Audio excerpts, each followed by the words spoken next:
Bonjour à tous et bienvenue dans cette nouvelle vidéo du journal d'une installation. Aujourd'hui, nous allons parler un petit peu de ce qui s'est passé durant cette semaine pour l'installation de notre collègue Maxime au sein de la pharmacie des Emmurés.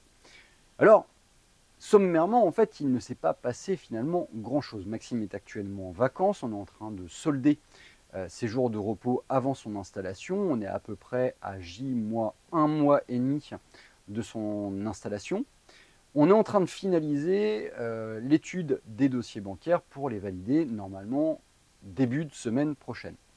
Alors, normalement, on devait finir tout ça cette semaine, valider le dossier bancaire, mais le LCL est revenu vers nous en nous faisant une nouvelle proposition, en baissant ses taux, mais en conservant les différentes garanties qu'ils avaient mis. Donc au final, en fait, ils ont tendance à s'aligner, à revenir en fait dans le jeu et à s'aligner auprès des deux autres banques qui sont en ballottage actuellement, à savoir la BNP et le Crédit Agricole. Alors, qu'est-ce qui fait que pour le moment, en fait, on hésite? C'est que tout simplement, en fait, le LCL ne nous a pas encore transmis les différentes données par rapport à la monétique et notamment les coûts entraînés par la location des TPE, les facturations des CB, les frais de dossier, les frais annuels. Et donc tout ça, on a besoin de l'analyser pour pouvoir valider finalement que leur offre soit ou pas meilleure que les deux autres. Parce qu'au final, en fait, le LCL avait été éliminé parce que pour le coup, le taux d'intérêt était largement supérieur et la mensualité était relativement plus élevée finalement que le Crédit Agricole et la BNP. Mais maintenant qu'ils sont revenus dans le jeu, en fait, il est question d'analyser la monétique pour vérifier si finalement, en fait, ils ne deviennent pas plus intéressants que ces deux autres acteurs. Je pense qu'on devrait pouvoir donner une réponse d'ici la semaine prochaine et notamment début de semaine prochaine. Il est temps de le faire, notamment en fait pour avancer et pour figer finalement l'attribution des taux et des conditions bancaires. En parallèle de tout ça, on a eu Maxime qui continue à auditer les différents prestataires de sa future pharmacie. Il a rencontré les différents grossistes répartiteurs, SERP, OCP, Alliance. Il y a quelque chose qui commence à se dessiner avec notamment en fait de très bonnes conditions de la part de la SERP. Il a également rencontré les différents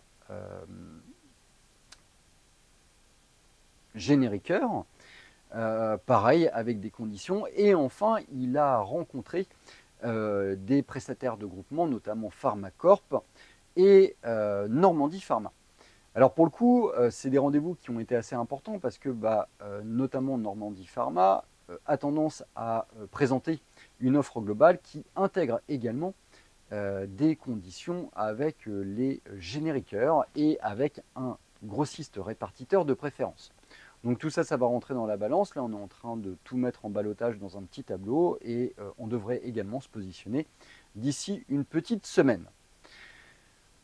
Maxime a également fait un rendez-vous avec le prestataire du logiciel WinPharma de façon à établir un petit peu un devis et une matrice de ce que pourrait représenter une pharmacie 2.0 avec la mise à jour des différentes scanettes, des différents lecteurs de carte vitale, etc.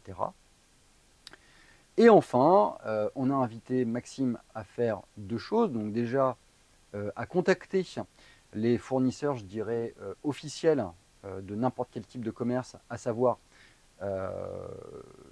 l'eau, l'électricité et la téléphonie. En effet, on est sur un rachat d'un fonds, notamment, avec la création d'une société. Donc cela veut dire également, au-delà du fait que ça va être amortissable, que tout ça, ça va entraîner des extinctions de contrats, notamment sur ces trois items. Et donc, il est important pour Maxime, lors de sa reprise de la pharmacie, d'avoir forcément de la téléphonie, forcément de l'électricité, de l'eau. Parfois, c'est un petit peu plus accessoire, en tout cas pour les premières 24-48 heures. Ça peut devenir un petit peu compliqué si on a envie d'aller aux toilettes, évidemment.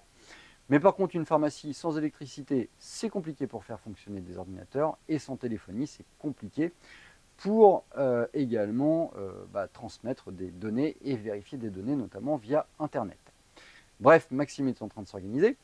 Dernier point que Maxime était en train de faire et qu'il profite de sa semaine de vacances, c'est la réalisation d'un audit sur les stocks de la pharmacie. Alors bien évidemment, il va y avoir un inventaire qui va être réalisé selon les normes ANIP, Mais on a invité Maxime à également faire le point un petit peu sur les différents laboratoires qui étaient rentrés et également dont il pourrait avoir besoin pour son arrivée au sein de la pharmacie, quitte à lui préparer différents types de caisses avec des produits conseils, des produits de parade, de façon à ce que son premier jour, donc qui est un 1er novembre, soit essentiellement occupé pour une mise en place logistique de sa pharmacie, de façon à ce que le 2 novembre, il puisse accueillir des patients, des nouveaux patients, et présenter une officine remplie d'un certain nombre de produits, et ce, à des prix qui soient très attractifs. Voilà, c'est tout pour cette vidéo, c'est tout pour cette semaine. La semaine prochaine, j'espère pouvoir te donner de nouvelles informations sur l'évolution de cette installation qui touche bientôt à sa fin. Je te dis à très bientôt.